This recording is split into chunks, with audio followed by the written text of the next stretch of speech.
Hello everyone, जय हिंद। स्वागत आपका आपके अपने यूट्यूब चैनल के प्लेटफॉर्म में। आज मैं आपके समक्ष बात कर रहा हूँ 22 अक्टूबर एसएससी एमटीएस एग्जाम 2024 के फर्स्ट शिफ्ट के सभी महत्वपूर्ण प्रश्नों के संबंध में। और यह वीडियो आपके आने वाली सभी परीक्षाओं के लिए अति महत्वपूर्ण और लाभदायक होगा, इसलिए इस वीडियो को जरूर अंत तक देखें। और इसी के साथ मैं अपने वीडियो को स्टार्ट करता हूँ। और फर्स्ट महत्वपूर्ण प्रश्न पूछा गया था कि भारतीय संविधान का कौन सा अनुच्छेद कृषि और पशुपालन से जुड़ा है। तो इसका आंसर है अनुच्छेद 48 अर्थात आर्टिकल 48। अर्थात भारतीय संविधान का आर्टिकल 48 या अनुच्छेद 48 कृषि और पशुपालन से जुड़ा है। बात करूं मैं भारतीय संविधान के अन्य महत्वपूर्ण अनुच्छेदों के संदर्भ में, जैसे कि अनुच्छेद 48 को, और इसमें पर्यावरण का संरक्षण तथा संवर्धन और वन एवं वन्य जीवों की रक्षा का प्रावधान किया गया है। और नेक्स्ट है अनुच्छेद 49 या आर्टिकल 49, और इसमें राष्ट्रीय महत्व के स्मारकों, स्थानों व वस्तुओं के संरक्षण का प्रावधान किया गया है। और नेक्स्ट है अनुच्छेद 50 या आर्टिकल 50, और इसमें कार्यपालिका एवं न्यायपालिका का पृथक्करण का प्रावधान किया गया है। और नेक्स्ट है अनुच्छेद 51 या आर्टिकल 51, और इसमें अंतर्राष्ट्रीय शांति और सुरक्षा की अभिवृद्धि का प्रावधान किया गया है। और ये सभी पॉइंट आने वाली परीक्षाओं की दृष्टि अति महत्वपूर्ण हैं। और नेक्स्ट महत्वपूर्ण प्रश्न पूछा गया था कि रानी की बॉब कहाँ स्थित है। तो इसका आंसर है गुजरात में। अर्थात रानी की बॉब गुजरात में स्थित है। बात करूं मैं रानी की बॉब से संबंधित महत्वपूर्ण जानकारियों के संदर्भ में, तो रानी के बॉब का चित्र भारतीय मुद्रा 100 रुपये के नोट पर अंकित है। और रानी का बॉब भारत के गुजरात राज्य के पाटन जिले में सरस्वती नदी के तट पर स्थित एक प्रसिद्ध बावड़ी है। और इस रानी का बॉब का निर्माण चालुक्य वंश के राजा भीम प्रथम की पत्नी उदयमती ने किया था। और इसे अर्थात रानी की बॉब को वर्ष 2014 में यूनेस्को की विश्व विरासत में सूचीबद्ध किया गया है। और नेक्स्ट महत्वपूर्ण प्रश्न पूछा गया था कि काल बैसाखी को किस राज्य में बोरदोई शिला के नाम से जाना जाता है। उसका आंसर है असम राज्य में। अर्थात काल बैसाखी को असम राज्य में बोरदोई शिला के नाम से जाना जाता है। बात करूं मैं काल बैसाखी या नूर वेस्टर्न से संबंधित महत्वपूर्ण जानकारियों के संदर्भ में, तो यह अर्थात काल बैसाखी ग्रीष्म के मौसम में भारत के पूर्वी राज्यों और पूर्वोत्तर राज्यों तथा बांग्लादेश के कई क्षेत्रों में आने वाला तेज तूफान है। और इसमें तेज वर्षा भी होती है। और यह तूफान अर्थात काल बैसाखी बैसाख के महीने में आता है और काफी तबाही मचाता है, इसलिए इसे काल बैसाखी कहा जाता है। और इसे अर्थात काल बैसाखी को उड़ीसा और पश्चिम बंगाल राज्यों में काल बैसाखी कहते हैं, जबकि इसे अर्थात काल बैसाखी को असम राज्य में बोरदोई शिला कहते हैं। और ये सभी पॉइंट आने वाली परीक्षाओं की दृष्टि अति महत्वपूर्ण हैं। और नेक्स्ट महत्वपूर्ण प्रश्न पूछा गया था कि बथुकम्पा त्योहार भारत के किस राज्य में मनाया जाता है। तो इसका आंसर है तेलंगाना राज्य में। और बथुकम्पा पुष्पों का त्योहार है। और यह त्योहार अर्थात बथुकम्पा त्योहार मुख्य रूप से तेलंगाना राज्य और आंध्र प्रदेश राज्य के कुछ हिस्सों में मनाया जाता है।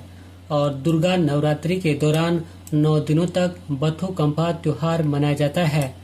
और बथुकम्पा शब्द का अर्थ है देवी का जीवन में आना।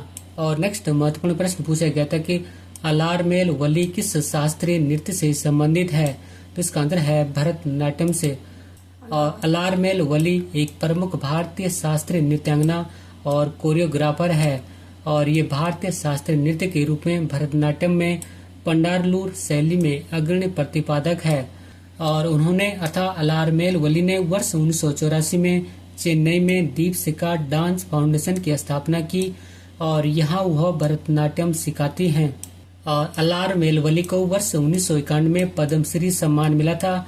और बैजंती माला के बाद अलारमेल वली पद्मश्री से सम्मानित होने वाली दूसरी सबसे कम उम्र की नर्तकी थी। और अलारमेल वली को वर्ष 2004 में पद्म भूषण सम्मान मिला था। और नेक्स्ट महत्वपूर्ण प्रश्न पूछा गया था कि उषा बाले को वर्ष 2023 में किस गायन में उनके योगदान के लिए पद्मश्री सम्मान मिला। तो इसका आंसर है पंडवानी लोक गायिका में। अर्थात उषा बाले को वर्ष 2023 में पंडवानी लोक गायिका में उनके योगदान के लिए पद्मश्री सम्मान मिला था। और नेक्स्ट महत्वपूर्ण प्रश्न पूछा गया था कि इम एंड द बिग हूम पुस्तक किसके द्वारा लिखा गया है। तो इसका आंसर है जेरी पिंटो के द्वारा, अर्थात इम एंड द बिग होम पुस्तक वर्ष 2012 में जेरी पिंटो के द्वारा लिखित एक अंग्रेजी उपन्यास है। और नेक्स्ट क्वेश्चन पूछा गया था कि राष्ट्रीय तकनीकी अनुसंधान संगठन या NTRO की स्थापना कब हुई थी? तो इसका आंसर है वर्ष 2004 में, अर्थात राष्ट्रीय तकनीकी अनुसंधान संगठन या नेशनल टेक्निकल रिसर्च ऑर्गेनाइजेशन की स्थापना वर्ष 2004 में हुई थी। बात करूं मैं राष्ट्रीय तकनीकी अनुसंधान संगठन से संबंधित महत्वपूर्ण जानकारियों के संदर्भ में, तो यह भारत की एक तकनीकी खुफिया एजेंसी है और यह अर्थात NTRO प्रधानमंत्री और राष्ट्रीय सुरक्षा सलाहकार के अधीन है और इसकी स्थापना अर्थात NTRO की स्थापना वर्ष 2004 में हुई थी और इसका मुख्यालय नई दिल्ली में स्थित है और वर्तमान में NTRO के अध्यक्ष अरुण सिन्हा हैं। और नेक्स्ट महत्वपूर्ण प्रश्न पूछा गया था कि वर्ष 2011 की जनगणना के अनुसार केरल की जनसंख्या वृद्धि दर कितने प्रतिशत थी? तो इसका आंसर है 4.91%। और वर्ष 2011 की जनगणना के अनुसार केरल राज्य की जनसंख्या वृद्धि दर 4.91% थी और यह भारतीय राज्यों में सबसे कम थी। और नेक्स्ट क्वेश्चन पूछा गया था कि MA चिदम्बरम स्टेडियम कहाँ स्थित है? तो इसका आंसर है तमिलनाडु राज्य के चेन्नई में और MA चिदम्बरम स्टेडियम तमिलनाडु राज्य के चेन्नई शहर में स्थित एक क्रिकेट मैदान है और इसे अर्थात MA चिदम्बरम स्टेडियम को चेपोक के नाम से भी जाना जाता है और यह अर्थात MA Chidambaram stadium IPL team Chennai super Kings का घरेलू मैदान भी है। और नेक्स्ट क्वेश्चन पूछा गया था कि अखिल भारतीय सेवा अधिनियम 1951 के तहत भारतीय वन सेवाओं की स्थापना कब की गई थी? तो इसका आंसर है वर्ष 1966 में, अर्थात अखिल भारतीय सेवा अधिनियम 1951 के तहत भारतीय वन सेवा की स्थापना वर्ष 1966 में की गई थी। और नेक्स्ट क्वेश्चन पूछा गया था कि राष्ट्रीय हरित हाइड्रोजन मिशन कब तक बढ़ा दिया गया है? तो इसका आंसर है वर्ष 2030 तक। और राष्ट्रीय हरित हाइड्रोजन मिशन की शुरुआत प्रधानमंत्री नरेंद्र मोदी ने 15 अगस्त 2021 में की थी। बात करूं मैं राष्ट्रीय हरित हाइड्रोजन के मुख्य उद्देश्य के संदर्भ में, तो इसका मुख्य उद्देश्य भारत को हरित हाइड्रोजन और इसके उप उत्पादों का उत्पादन, इस्तेमाल और निर्यात करने वाला वैश्विक केंद्र बनाना है। और एक बार पुनः रिपीट करता हूँ कि इसका मुख्य उद्देश्य भारत को हरित हाइड्रोजन और इसके उप उत्पादों का उत्पादन, इस्तेमाल और निर्यात करने वाला वैश्विक केंद्र बनाना है। और नेक्स्ट क्वेश्चन पूछा गया था कि वैदिक ऋचाओं या मंत्रों के संग्रह को क्या कहा जाता है? तो इसका आंसर है संहिता, अर्थात वैदिक ऋचाओं या मंत्रों के संग्रह को संहिता कहा जाता है। और नेक्स्ट क्वेश्चन पूछा गया था कि भारत ने पहली बार महिला एशिया क्रिकेट कप की मेजबानी कब की थी? इसका आंसर है वर्ष 2006 में जयपुर राजस्थान में, अर्थात भारत ने पहली बार महिला एशिया क्रिकेट कप की मेजबानी वर्ष 2006 में जयपुर राजस्थान में की थी। और नेक्स्ट क्वेश्चन पूछा गया था कि शराब उत्पादन और ब्रेड बनाने दोनों में क्या उपयोग किया जाता है? तो इसका आंसर है यीस्ट। और यीस्ट कवक जगत के अंतर्गत आता है और यह एक अर्थात यीस्ट एक यूकेरियोटिक एक कोशिकीय कवक है जिसका उपयोग ब्रेड बनाने में किया जाता है।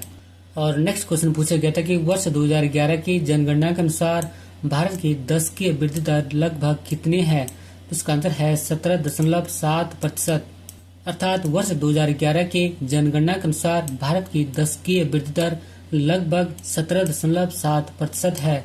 बात करूं मैं जनगणना संबंधित महत्वपूर्ण जानकारियों के संदर्भ में, तो भारत की वर्ष 2011 की जनगणना 15वीं जनगणना और स्वतंत्र भारत की 7वीं जनगणना थी।